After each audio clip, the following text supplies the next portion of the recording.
손흥민이 6경기 만에 득점포를 가동하면서 팀 승리의 견인을 하게 되었습니다. 예. 웬만해선 와우라고 해야 되는데 정말 휴입니다. 안도의 한숨인 거 여러분 공감하시죠? 토트넘이 22라운드 토트넘 홈구장에서 웨스트브롬과의 경기가 한국 시간 저녁 9시에 펼쳐졌습니다. 아마도 많은 팬들이 시청했을 거라 생각되는데요. 토트넘은 엄청난 위기 속에 있다는 걸 인정하고 무리뉴 감독은 케인의 선발 출전을 강행하게 되었습니다. 이는 엄청난 모험이었죠. 케인은 1월 29일 경기인 리버풀과의 경기에서 부상을 당하면서 약 6주 동안 부상자 명단에 오를지도 모르는 상황이었습니다. 그나마 다행인 것은 2주 정도는 치료를 해야 한다면서 맨시티와의 경기에서 출전이 예상되었는데 무려 일주일을 또 앞당겨서 출전시켰습니다. 그리고 무리뉴 감독이 워낙 수비 전술에 대한 비판을 받은 터라 이번 경기에서 무조건 팀을 승리로 이끌어야 하는 상황이었습니다. 케인의 복귀로 토트넘 팬들은 큰 기대감을 갖게 되었습니다. 케인이 돌아와서 정말 기뻐. 이제 더 공격적인 플레이를 할 수 있겠군. 이제 드디어 손과 케인의 합작을 볼 수 있는 거겠네. 기대할 수 있겠어. 케인이 돌아오니 이제 무리뉴의 전술이 힘을 쓸 수 있을 거야. 토트넘이 이렇게나 믿음직스러웠다니 역시 케인의 존재는 무시할 수 없어. 원래였다면 게임 볼 계획도 아니었는데 케인 때문에 보기 시작해버렸어.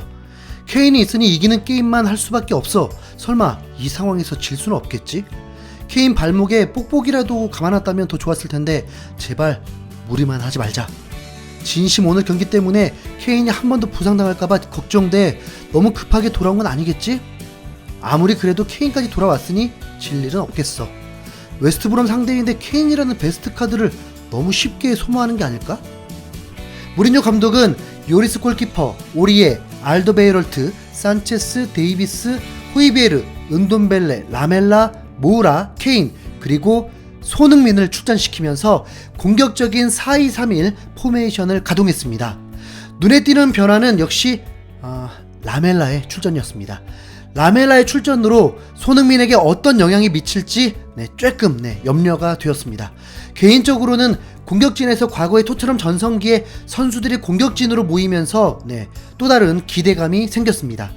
토트넘이 상대할 웨스트브롬은 19위 강등권에 처한 팀이었습니다. 순위가 19위일 뿐 경기력은 최약체로 평가받는 팀이었습니다. 실점이 무려 52실점으로 유럽 5대 리그에서 꼴찌일 정도입니다. 이미 전반기에서도 토트넘은 웨스트브롬을 상대로 후반 마지막에 1대0으로 케인이 골을 넣으면서 승리했었습니다. 그렇다고 마냥 무시할 수 있는 팀은 아니었습니다. 강등권 탈출을 위해서 감독도 교체하고 겨울 이적 시장에서 선수도 영입을 했습니다. 특히 리버풀이 크리스탈 팰리스를 상대로 7대0으로 이긴 다음 경기에서 1대1로 비기는 선전을 펼치기도 했습니다. 최근 토트넘은 리버풀, 브라이튼, 첼시에 모두 패배하면서 3연패를 당했고 순위는 9위까지 추락했었기 때문에 자칫 무리뉴 경질이 훨씬 빨리 이루어질 수도 있는 상황이었습니다. 경기가 시작되고 불안함은 여전히 그대로였습니다. 이런 위기에서 공격적으로 펼쳐도 골이 나지 않았기 때문입니다. 전반 11분 케인의 로빙 패스를 받은 손흥민이 먼 거리에서 감아찼지만 골키퍼의 선방에 막혔고 15분엔 케인이 강력한 슈팅을 시도했으나 뒷구물을 때리면서 아쉬움을 삼켰습니다. 토트넘은 결국 볼 점유율 70%를 가져가고도 슈팅 9개, 유효 슈팅 3개, 코너킥 6개를 기록하고도 득점에 실패했고 전반전은 0대0으로 종료됐습니다. 그게 더 불안했던 거죠. 선수들의 2% 부족한 패싱력들이 그들의 실력으로 느껴지기도 했기 때문입니다. 선수들의 동선도 겹치는 모습들을 보이면서 조직력도 문제가 있어 보였습니다. 하지만 후반전에 토트넘은 진가를 발휘했습니다. 먼저 케인이 포문을 열었습니다. 후반 9분 호이비에르가 상대 수비 라인을 허무는 절묘한 스루패스를 내줬고 케인이 오른발로 침착하게 마무리하면서 리드를 잡게 되었습니다. 진짜 정말 다행이었죠. 케인은 전반전에 왼발의 2번의 기회에서는 놓쳤지만 이번엔 오른발로 완벽한 골을 성공시켰습니다. 토트넘의 3경기 만에 나온 첫 골이었습니다. 토트넘 팬들은 그간 얼마나 답답했는지 마음껏 기쁨을 표현했습니다. 역시 돌아오자마자 끝내버리는구만. 세계 최고의 선수야. 케인 없이 팀이 제대로 굴러가지 않는 것도 이해가 돼. 토트넘은 원맨 팀이다. 우린 너무 좋긴 한데 다른 선수들은 부담이 크겠어. 방금 부상에서 돌아온 건데 골을 기록하는 것도 최고야. 어떻게 사람이 저렇게 완벽하지? 케인이 돌아왔다. 호이베르 어시도 깔끔했어. 토트넘에서 317번 뛴 경기 중에서 208골을 넣었어. 역사상 바비 스미스 다음으로 높은 건데 진짜 대단하다고. 돌아온 걸 축하해 케인. 역시 우린 너밖에 없다. 골 넣자마자 우리가 얼마나 케인에 의존적이었는지를 알 수 있었어. 케인의 부재가 곧 우리의 부재인가봐. 케인 진짜 분위기 반전 메이커야.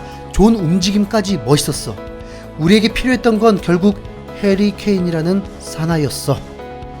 그리고 이어서 드디어 손흥민이 추가골을 터뜨리게 되었습니다.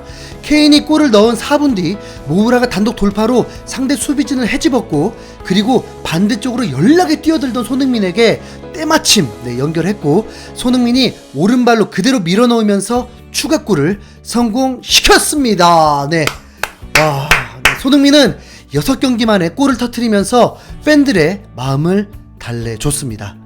1대0으로 안심할 수 없는 토트넘이었기에 이 골은 매우 귀중한 골이었습니다. 토트넘 팬들도 이제 승리의 안도로 손흥민의 골을 축하해줬습니다. 저런 골을 만들기 위해 손이 있는 거지. 우리는 현재 위대함을 목격하고 있습니다. 가자 손, 너가 최고다. 케인 없이 힘없다는 손이 맞나? 저렇게 깔끔하게 들어갈 줄은 몰랐어. 저렇게나 쉽게 선수들 제치고 패스하고 저런 걸 오늘 경기에서 볼 줄이야. 우리가 필요했던 골을 저렇게 손이 해결해주니 다행이군. 케인과 손만 있으면 구단 순위도 쭉쭉 올랐었을 텐데 한 명이라도 없으면 안 돼. 무리뉴 봤어? 손이 그의 커리어를 살려놨을 때 표현할 수 있는 최대 기쁨을 표현했어. 이렇게 이기는 게임이니 다행이야. 케인이 먼저 그리고 손까지 완벽히 짓밟아두니 기분이 너무 좋아. 손 덕분에 확실해졌어. 오늘 승점 두둑히 챙겨가자고. 북런던에서 손흥민을 이길 선수가 있을까? 루카스 돌진에서 손에게 어시해준 것도 깔끔했다고. 이제 다들 열정 불태울 일만 남았어. 손의 골은 항상 보면 카타르시스를 선사해준단 말이지.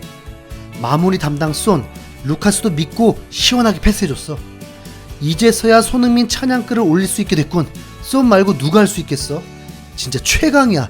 케인의 터치, 루카스의 돌진, 손의 마무리까지. 아직 30분 가까이가 남았기 때문에 토트넘이 최대한 많은 골을 넣기를 바랬지만 저만 그런 건 아니죠. 아쉽게도 그런 일은 일어나지 않았습니다. 강등권 팀을 상대로 승리하면서 승점 3점을 획득한 것에 만족해야 했습니다. 토트넘은 리그 7위로 첼시를 밀어내고 올라섰고 4위권과 이제 4점 차가 되었습니다. 리버풀과 맨시티의 경기가 매우 주목될 수밖에 없는데요. 어차피 우승은 물 건너 갔으니 맨시티가 리버풀을 박살내주길 바라봅니다. 손흥민은 이로써 다시 리그 득점 2위로 올라섰고, 살라가 득점을 하지 못한다면 2골 차이로 여전히 득점왕 경쟁을 할 수 있게 되었습니다. 2대0으로 만족할 수 없었지만 이 승리의 기쁨으로 이제 설 연휴 기간에 FA컵 에버턴을 상대하게 됩니다. 꼭 연승을 달리며 승리할 수 있기를 바라봅니다. 손흥민 봐, 너는 할 수 있다고 했지? 고맙다. 고마워.